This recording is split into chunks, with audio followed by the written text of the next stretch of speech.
ফেব্রুয়ারি যে নির্বাচন হয়েছে একই সঙ্গে গণভোট নির্বাচিত হয়েছে এবং জাতীয় সংসদের নির্বাচন হয়েছে এবং জাতীয় সংসদের নির্বাচনের পাশে গণভোটের যেটা দৃষ্টিভঙ্গি ছিল গণঅভ্যুত্থান, সেখানে সংস্কারের জন্য যে নতুন বাংলাদেশ গঠনের যে প্রত্যাশা, এটি যদি বিএনপি স্বীকৃতি না দেয়, শপথ না নেয়, তাহলে ইতিমধ্যেই আমাদের বাংলাদেশ জামাত ইসলামীর পক্ষ থেকে ঘোষণা দেওয়া হয়েছে গণভোটের মাধ্যমে যেটি স্বীকৃত।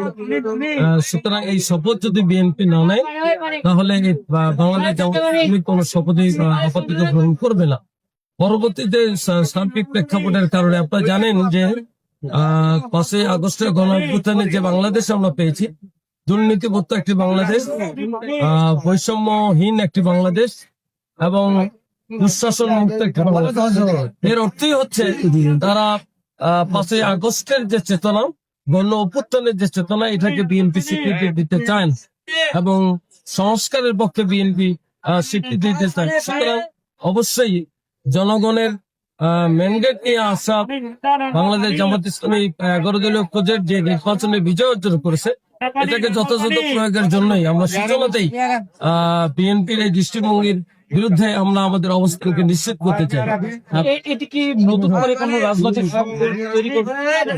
এটা তো সংকটের, এটা তো এদেশের মানুষের সামগ্রিক ভাবে এটাকে স্বীকৃতি দেওয়া হয়েছে সংস্কার।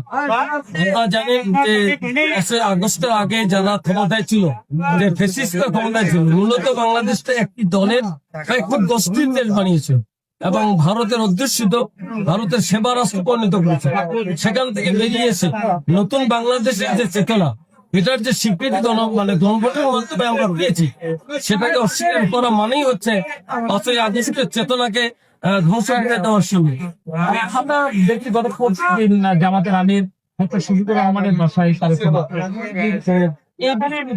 সৌহার্দ্যপূর্ণ সম্পর্ক এখনো তাদের রাজনৈতিক টেবিলে মানে আজকে এই সম্পর্কে না আসতে আলোচনা না, এটা তো আপনারা জানেন যে শুধুমাত্র সাক্ষাৎটাই যথেষ্ট নয়, মনের মিলটাই বিষয়। এখন আসল চেতনাকে যদি অস্বীকার করা হয়, গণভোটের রায়কে যদি অস্বীকার করা হয়, তাহলে মৌখিক সম্পর্কটা মোটেই প্রাধান্য পাওয়ার কথা নয়।